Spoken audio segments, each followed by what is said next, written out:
नमस्कार दोस्तों, हमारे खास कार्यक्रम बेबाक में हम रोजाना बेबाकी के साथ तमाम मुद्दों पर चर्चा करते हैं और इसी कड़ी में आज हम बात करेंगे देश में बढ़ती कोरोना महामारी की और बताएंगे कि कैसे कोरोना की दूसरी लहर अब आप सबके लिए और ज्यादा खतरनाक हो चली है और पूरे देश को अपनी जद में ले रही है, जिसकी वजह से एक बार फिर लॉकडाउन जैसे हालात बन रहे हैं। तो चलिए शुरुआत करते हैं बेबाकी के साथ और मैं हूं आपके साथ वैभव मिश्रा।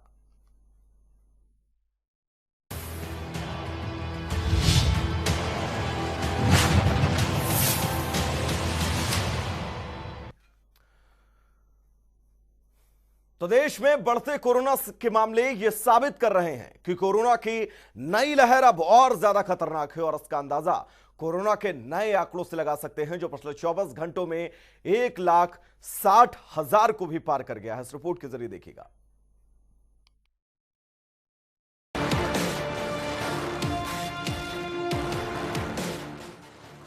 चीन में पनपे कोविड-19 वायरस ने दुनिया के तमाम देशों में तबाही का मंजर पैदा कर दिया।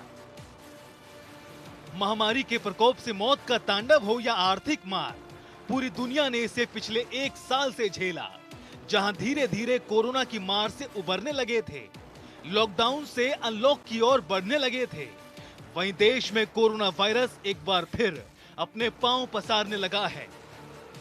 और साल 2020 की तरह 2021 में भी कोरोना के मरीज एक बार फिर बढ़ते जा रहे हैं।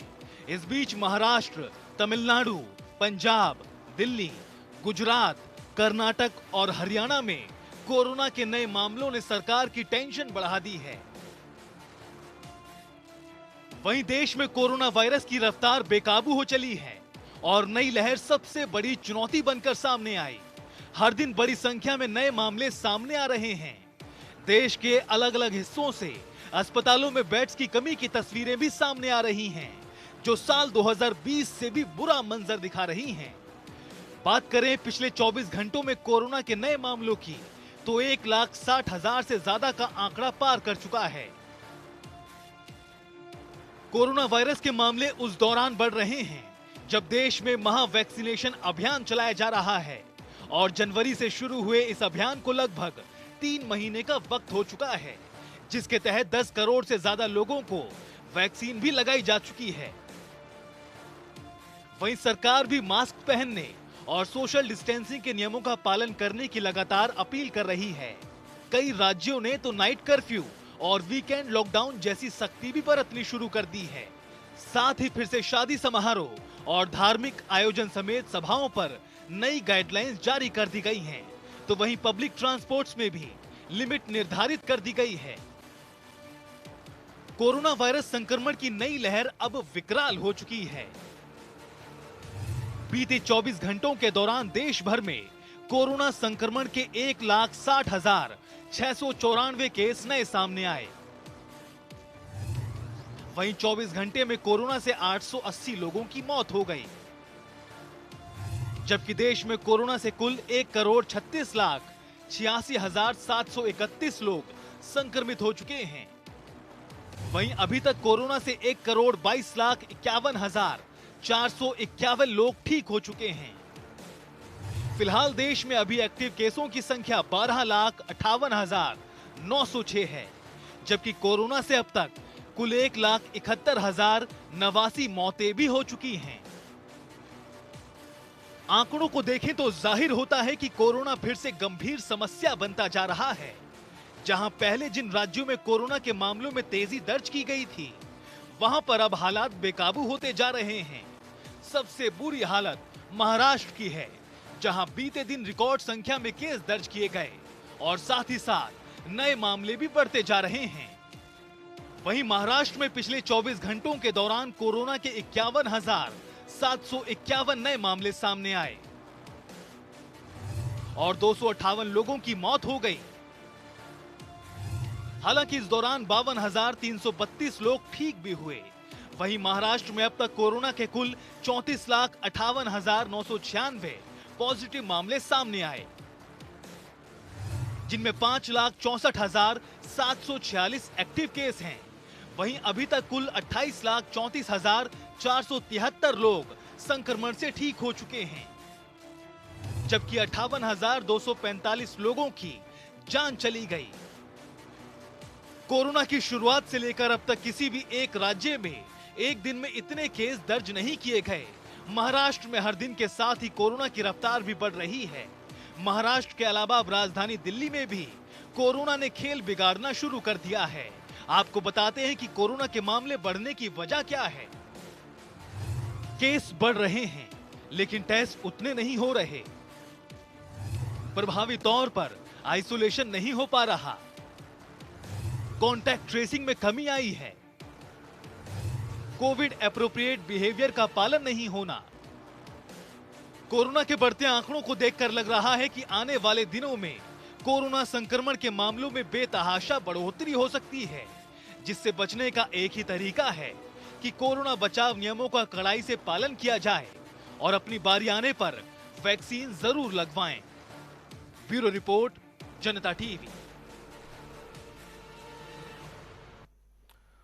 तो अब बात देश की राजधानी दिल्ली की। दिल्ली में कोरोना के मामले बहुत तेजी के साथ बढ़ रहे हैं, जिसको लेकर दिल्ली सरकार भी अब मुस्तैद नजर आ रही है। वहीं सीएम अरविंद केजरीवाल ने चिंता जताते हुए कहा कि कोरोना की चौथी वेव बहुत ज्यादा खतरनाक है, इसलिए केंद्र सरकार से अपील है कि दिल्ली में होने वाली 10वीं और 12वीं की बोर्ड की परीक्षाओं को रद्द किया जाए।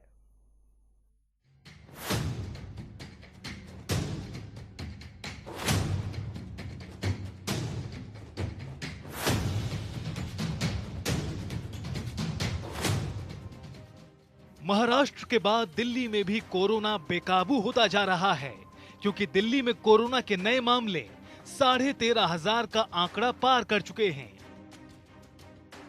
ऐसे में दिल्ली सरकार की ओर से कड़े कदम उठाए जा रहे हैं, जिससे कोरोना वायरस की रफ्तार पर ब्रेक लगाई जा सके।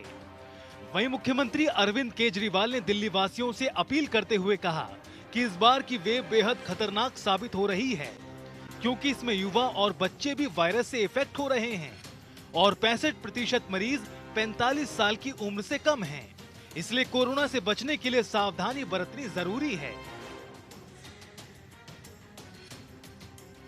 इस बार जो वेव है, बहुत हम सब जानते हैं, बहुत खतरनाक वेव है। इसमें यूथ काफ़ी ज़्यादा अफेक्ट हो रहा है इस वाली वेव में, और इस वाली वेव में बच्चे भी अफेक्ट हो रहे हैं। तो सबसे पहले मैं यूथ से अपील करना चाहूँगा, युवाओं से अपील करना चाहूँगा। अभी हमारे पास जो डेटा पिछले 10-15 दिन का डेटा है वो ये दिखाता है कि 45 साल से कम उम्र के जो लोग, जो कोरोना के पेशेंट्स अभी तक आए हैं, उसमें 65% पेशेंट 45 साल से कम उम्र के हैं। वहीं सीएम केजरीवाल ने कहा कि जरूरी होने पर ही घर से निकलें, और जब भी घर से निकलें तो सभी कोरोना नियमों का ख्याल रखें, क्योंकि अपनी सुरक्षा अपने हाथ में है। और 45 साल से ऊपर के सभी लोग वैक्सीन जरूर लगवाएं। सभी सरकारी अस्पतालों में वैक्सीन फ्री लगाई जा रही है। आपको घर से निकलना पड़ता है अपने 2 जून की रोटी कमाने के लिए, अपनी ज़िंदगी चलाने के लिए, लेकिन जब घर से निकलें, एक तो तभी निकलें जब ज़रूरी हो, और दूसरा घर से जब निकलें तो सारे कोविड प्रोटोकॉल्स को फॉलो करें। उसकी बड़ी कड़ाई के साथ आपको उसको फॉलो करना है। मास्क पहन के रखना है, अपनी सुरक्षा अपने हाथ में है। और दूसरा, अगर आप 45 साल से ऊपर की उम्र के हैं तो तुरंत जाके इंजेक्शन लगवा लीजिए। इंजेक्शन सारे सरकारी अस्पतालों में फ्री है। इसके साथ ही मुख्यमंत्री अरविंद केजरीवाल ने केंद्र सरकार से अपील करते हुए कहा कि दिल्ली में होने वाली 10वीं और 12वीं की बोर्ड की परीक्षाओं को रद्द कर दिया जाए, क्योंकि 6 लाख बच्चे सीबीएसई एग्जाम में हिस्सा लेंगे और 1 लाख के करीब टीचर्स इसमें शामिल होंगे, और बच्चों में बड़े स्तर पर कोरोना फैल सकता है।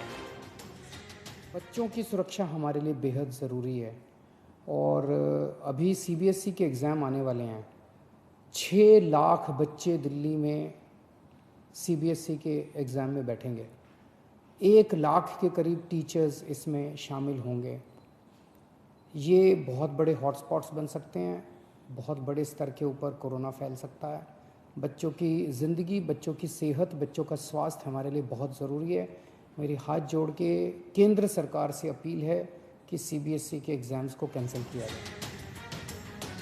वहीं सीएम केजरीवाल ने कहा कि हम लॉकडाउन नहीं लगाना चाहते, क्योंकि हमारी कोशिश है कि हेल्थ इंफ्रास्ट्रक्चर काबू में रहे, जिसके लिए लगातार प्लानिंग भी की जा रही है और इसी के तहत बड़े बड़े अस्पतालों के साथ बैंकेट हॉल्स और होटल्स अटैच कर रहे हैं, जिससे दिल्ली में बेड्स की कमी न रहे। वहीं उन्होंने कहा कि हम सबको कोरोना के खिलाफ गंभीर होना होगा और लापरवाही नहीं, सावधानी बरतनी होगी। ब्यूरो रिपोर्ट, जनता टीवी।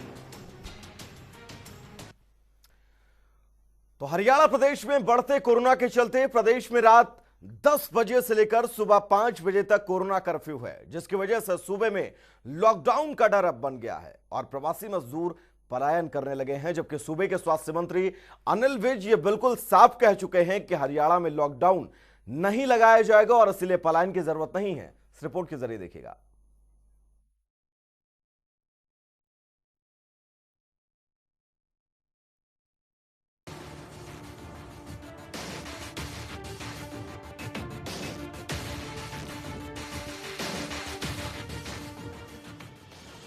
हरियाणा में भी कोरोना वायरस के नए मामले अब रफ्तार पकड़ रहे हैं, जिसको लेकर प्रदेश सरकार एहतियात के तौर पर कई कदम उठा रही है।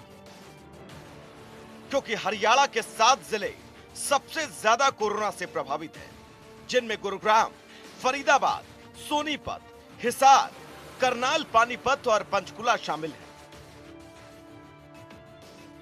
ऐसे में स्वास्थ्य मंत्री अनिल विज ने कहा कि प्रदेश में कोरोना को रोकने के लिए रात 9 बजे से सुबह 5 बजे तक कोरोना कर्फ्यू लगाने का फैसला किया गया, जिसे पूरी सख्ती के साथ लागू किया जाएगा, जिसके तहत किसी भी नॉन एसेंशियल मूवमेंट को इजाजत नहीं होगी।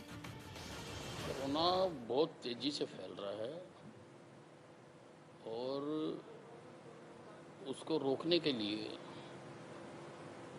हरियाणा सरकार ने कोरोना कर्फ्यू लगाने का फैसला किया है। पूरी सख्ती के साथ लागू किया जाएगा। कोई भी नॉन एसेंशियल मूवमेंट को इजाज़त नहीं दी जाएगी। जो एसेंशियल सर्विसेज हैं, हेल्थ की हैं, रेल की हैं, पुलिस की हैं, उनको इजाज़त होगी। वहीं नाइट कर्फ्यू के बाद हरियाणा में लॉकडाउन के डर से गुरुग्राम में मजदूरों का पलायन शुरू हो चुका है, जिसका नजारा गुरुग्राम के राजीव चौक पर देखने को मिला, ताकि पिछले साल की तरह इस बार परेशानियां ना हो। जा रहे हैं आप वापिस? मेरा काम बंद हो गया इसलिए जा रहा हूँ मैं, और पैसा का भी प्रॉब्लम यहाँ पे था इसलिए मैं आज जा रहा हूँ। जी पैसा कम दिया, बोला घर भेज देगा पैसा, अब इतना ही पैसा में चले जाओ, काम भी बंद होने वाला है। तो आपको डर लग रहा है कि फिर दोबारा से लॉकडाउन ना लग जाए, फिर दोबारा से जो दिक्कतें थी, पैदल आप चल के वहाँ तक पहुँचे थे, क्या ये डर है क्या जाने का? तो डर तो है ही, फिर पैदल जाना पड़ेगा। आदमी यहाँ बैठ कर क्या खाएगा? काम नहीं चलेगा, खाएगा क्या? लेकिन सरकार ने सिर्फ मेरे भाई नाइट कर्फ्यू लगाया है। लॉकडाउन लगाने की कोई आदेश जो है वो ना केंद्र सरकार की तरफ से जारी किए गए हैं, ना प्रदेश सरकार की तरफ से, ना जिला प्रशासन की तरफ से। तो क्यों डर है आपके मन में? ये डर इसलिए लग रहा है, अभी नाइट में किया, फिर कुछ दिन में कर देगा तो फिर हम लोग क्या करेंगे? पैदल भागेंगे। जो अभी 1000 का जाते थे 1500 ले रहा है, 1800 ले रहा है। वहीं स्वास्थ्य मंत्री अनिल विज ने कहा कि प्रदेश में किसी तरह का लॉकडाउन नहीं लगेगा, इसलिए किसी को पलायन करने की जरूरत नहीं है, क्योंकि प्रदेश में सभी कारोबार और उद्योग धंधे चलते रहेंगे। नहीं, किसी प्रकार का हमारा फैसला है, हम लॉकडाउन नहीं लगाएंगे, क्योंकि हम चाहते हैं कि जिंदगी भी चलती रहे और जिंदगी बचती भी रहे। इसलिए कोई किसी में पलायन करने की कोई आवश्यकता नहीं है। सारे कारोबार यथावत चलेंगे, इंडस्ट्रीज भी यथावत चलेंगी। जो नाइट शिफ्ट के हैं वो कर्मचारी 9 बजे से पहले अपनी फैक्ट्री में पहुंच सकते हैं और सुबह 5 बजे के बाद वो छुट्टी कर सकते हैं। इसलिए कहीं पर कोई विघ्न पैदा नहीं होगा। हम चाहते हैं कि कारोबार, काम धंधे वैसे ही चलते रहें। इसके साथ ही स्वास्थ्य मंत्री अनिल विज ने कहा कि कोरोना से बचने के लिए सख्ती से कोरोना प्रोटोकॉल लागू करना चाहिए, जिसके लिए सभी अधिकारियों को आदेश जारी किए गए, क्योंकि कोरोना महामारी पर सख्ती से कंट्रोल करने की जरूरत है। ब्यूरो रिपोर्ट, जनता टीवी। तो drug controller general of India ने रूस की स्पुतनिक वी के आपात इस्तेमाल को मंजूरी दी है, लेकिन भारत में माइल्ड केसेस में मरीजों को दी जा रही कोरोना की एंटीवायरल दवा रेमडेसिविर पर वर्ल्ड हेल्थ ऑर्गेनाइजेशन ने फिर से सवाल खड़े कर दिए हैं।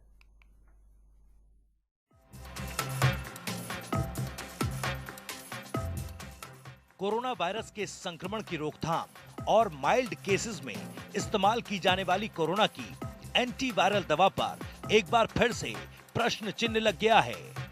दरअसल एक टीवी चैनल को दिए इंटरव्यू में WHO ने एक बार फिर चेतावनी दी कि अब भी कोई ऐसा सबूत नहीं मिला जिसके आधार पर कहा जा सके कि रेमडेसिविर नाम की ये दवा कोरोना मरीजों के लिए काम करती है।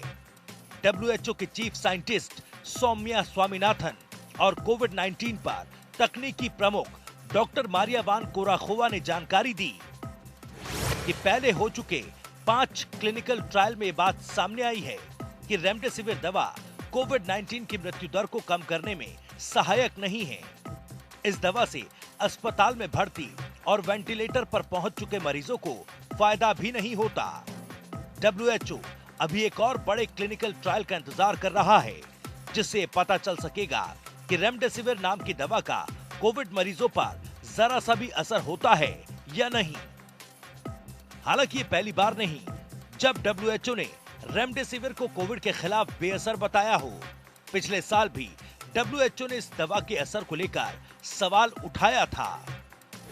नवंबर 2020 में WHO ने 11,266 कोरोना रोगियों पर रेमडेसिविर का क्लिनिकल ट्रायल किया था। इस स्टडी के बाद WHO ने दावा किया था कि रेमडेसिविर का कोरोना संक्रमण से 28 दिनों में मृत्यु होने या रिकवर होने से जुड़ी दर पर कोई व्यापक प्रभाव नहीं पड़ा। रेमडेसिविर पर WHO का बयान ऐसे वक्त आया जब भारत कोरोना वायरस की दूसरी और ज्यादा बड़ी लहर का सामना कर रहा है। लोग बड़ी संख्या में कोवैक्सीन और कोविशील्ड के टीके लगवा रहे हैं, तो रेमडेसिविर खरीदने के लिए घंटों लाइनों में भी लग रहे हैं।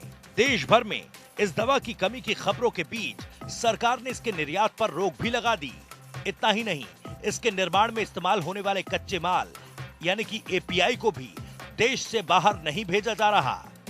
डॉक्टर अस्पतालों में भर्ती मरीजों को रेमडेसिविर के इंजेक्शन लगाने की सलाह दे रहे हैं। जाहिर है इस इंजेक्शन की डिमांड बढ़ी हुई है, लेकिन इस बढ़ी हुई डिमांड के बीच रेमडेसिविर के असर पर WHO ने एक बार फिर से सवाल उठा दिया है। भविष्य त्यागी की रिपोर्ट।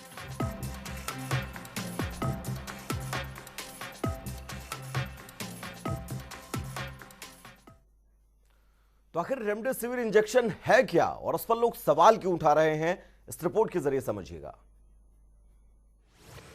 गिलियड साइंस कंपनी की रेमडेसिविर वैक्सीन नहीं बल्कि एक एंटीवायरल दवा है। रेमडेसिविर को इंजेक्शन के जरिए दिया जाता है। 2009 में रेमडेसिविर को हेपेटाइटिस सी के इलाज के लिए बनाया गया था। यह दवा हेपेटाइटिस सी बीमारी को रोकने में नाकाम रही। 2015 में गिलियड साइंसेज ने दावा किया कि यह ड्रग इबोला वायरस खत्म करने में कारगर है। दूसरे कई और वायरस पर भी इस दवा के असर होने का दावा गिलियड साइंसेज ने किया, जिसमें अलग अलग कोरोना वायरस यानी कि कोरोना वायरस के म्यूटेंट वर्जन भी शामिल हैं। कोरोना की वैक्सीन आने से पहले इसका इस्तेमाल प्रयोग के तहत हुआ। इस प्रयास में कोविड-19 के खिलाफ सबसे पहली चर्चित दवा रेमडेसिविर ही थी। रेमडेसिविर दवा पर कई अध्ययन भी किए गए, जिनमें रेमडेसिविर को कोरोना मरीजों के लिए बेअसर बताया गया। साथ ही रेमडेसिविर को असुरक्षित और खतरनाक करार भी दिया गया।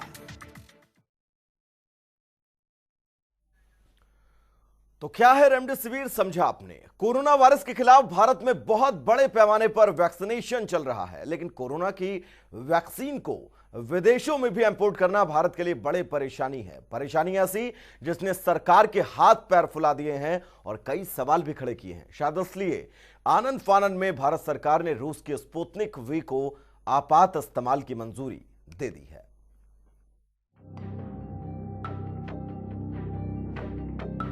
देश भर में बड़े पैमाने पर वैक्सीनेशन ड्राइव चलाए जाने के साथ साथ भारत सरकार ने कई और देशों में भी वायरस की इस दवा का निर्यात किया तो पूरे विश्व में ये संदेश गया कि जो दर्द चीन ने दुनिया को दिया है उसका मरहम भारत विश्व को दे रहा है। लेकिन कोरोना की दूसरी वेव में तेजी से मामले सामने आने के साथ ही भारत में कोरोना वैक्सीन की शॉर्टेज ने भारत सरकार के भी हाथ पांव फुला दिए। दरअसल महाराष्ट्र, छत्तीसगढ़, ओडिशा, उत्तर प्रदेश समेत कई राज्यों में वैक्सीन की कमी रिपोर्ट की गई। महाराष्ट्र, ओडिशा में तो सैकड़ों सेंटर्स पर वैक्सीनेशन ड्राइव को रोक दिया गया था। ऐसे में लगातार मांग उठ रही थी कि दूसरी वैक्सीन को मंजूरी दी जाए ताकि बड़ी संख्या में प्रोडक्शन किया जा सके और वैक्सीन की कमी पूरी की जाए। वैक्सीन की शॉर्टेज और कोरोना की खतरनाक दूसरी वेव को देखते हुए आनन फानन में वैक्सीन मामले की सब्जेक्ट एक्सपर्ट कमेटी ने रूस की स्पुतनिक वी को मंजूरी दे दी। यानी अब भारत में इस वैक्सीन का इस्तेमाल किया जा सकेगा। सूत्रों की माने तो स्पुतनिक वी की ओर से ट्रायल डेटा पेश किया गया है जिसके आधार पर यह मंजूरी मिली है। ऐसे में वैक्सीन को मंजूरी मिलने के बाद भारत में वैक्सीन की कमी को लेकर शिकायत कम हो सकती है। तो चलिए विभाग में आज के लिए बस इतना ही। एक बहुत छोटे से ब्रेक के लिए रुकेंगे, कहीं जाइएगा नहीं। जनता टीवी पर खबरों का सफर लगातार रात भर जारी रहेगा। नमस्कार।